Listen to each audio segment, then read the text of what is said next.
সকাল থেকেই শহর জুড়ে শ্রাবণের গুড়ি গুড়ি বৃষ্টি, কালো মেঘ জমে আছে দূর আকাশে। দেশব্যাপী চলছে কোটা সংস্কার আন্দোলনের নিহতদের স্মরণে শোক। এমন পরিস্থিতি ডিঙিয়ে রাজধানী গুলশানের আজাদ মসজিদে জড়ো হয়েছিলেন শাফিন আহমেদের স্বজন বন্ধুরা। প্রিয় মানুষটিকে শেষ বিদায় শেষ দেখার জন্য হাজির হয়েছিলেন দেশের সঙ্গীতাঙ্গনের অনেকেই, প্রকাশ করেছেন তাদের শোকগাথা। ওনার পাশে থাকা মানে একটা উজ্জীবিত একটা সময় যাচ্ছে। আমাদের প্রচুর শিখেছি শাফিন ভাই থেকে আমরা। উনি আমাদের বাংলাদেশের সঙ্গীতাঙ্গনে অসাধারণ কিছু অবদান দিয়ে গেছেন, যেটা জেনারেশন বাই জেনারেশন আমরা শাফিন ভাইয়ের গান শুনেই যাব। কোনো শূন্যতা আসলে পূরণ হয় না। আর বিশেষ করে এই শাফিন আহমেদ বলেন বা হাসান আমিদুর রেজা জুয়েল, ওনাদের শূন্যতা তো পূরণ হওয়ার মতো নয়। দুজন দুই আঙ্গিকের লেজেন্ড মানুষ। তো আমরা তাদের স্মৃতিতে থাকবো, তাদের গানে। তারা বেঁচে থাকবেন তাদের গানে। তাদের ক্ষতি তো আসলে কখনোই পূরণীয় নয়। এত বছর একটানা কাজ করার পরও যে কাজের ব্যাপারে, টাইমিংয়ের ব্যাপারে যে উনি যে সিরিয়াস, মানে অসাধারণ। তো সবাই দোয়া করবেন, ওনার আত্মার মাগফিরাত কামনা করছে।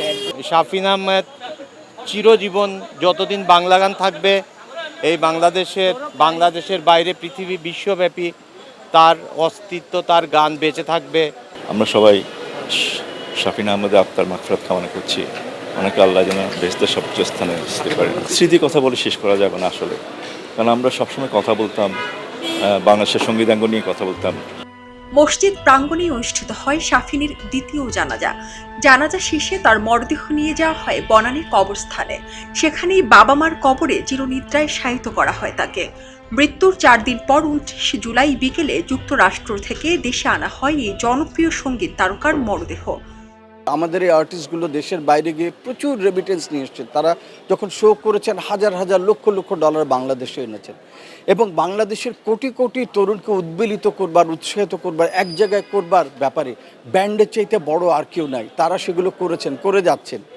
কিন্তু তাদের এই যে বিশাল অবদান, অর্থনৈতিকভাবে অবদান, সামাজিকভাবে অবদান, সেটাকে রাষ্ট্রীয় পর্যায়ে কিংবা জাতীয় পর্যায়ে এখন পর্যন্ত স্বীকৃতি দেওয়া হয়নি। আজম ভাইকে স্বীকৃতি দেওয়া হয়নি, বাচ্চু ভাইকে স্বীকৃতি দেওয়া হয়নি, শাফিন ভাই চলে গেলেন, শাফিন ভাইকে স্বীকৃতি দেওয়া হয়নি। আমরা চাই আমাদের এই মানুষদেরকে, আমাদের এই লেজেন্ডদেরকে, যাদের এত বড় বিশাল অবদান, তাদেরকে রাষ্ট্রীয় পর্যায়ে সম্মাননা দেওয়া হোক। মরে যাওয়ার কিছুদিন আগেও আমাকে টেক্সট দিয়ে রেখেছিলেন, কল ব্যাক করলাম। তারপরে কল ব্যাক করলে অনেক কথা বললেন। সে প্রায় 1.5-2 ঘন্টা ধরে একটানা কথা হলো, এবং অনেক অভিমানের কথা, চারিদিকে শুধু অভিমানের কথা। অনেক অভিমান নিয়ে চলে গেছেন। যুক্তরাষ্ট্রে কনসার্টে গান গাইতে গিয়ে 25 জুলাই মৃত্যু হয় তার। মৃত্যুকালে রেখে গেছেন বড় ভাই তাহসিন ও হামিন, স্ত্রী ডক্টর রুমানা দৌলা, 3 পুত্র মাইসিম, আজরাফ ও রিহান এবং এক কন্যা রানিয়াকে।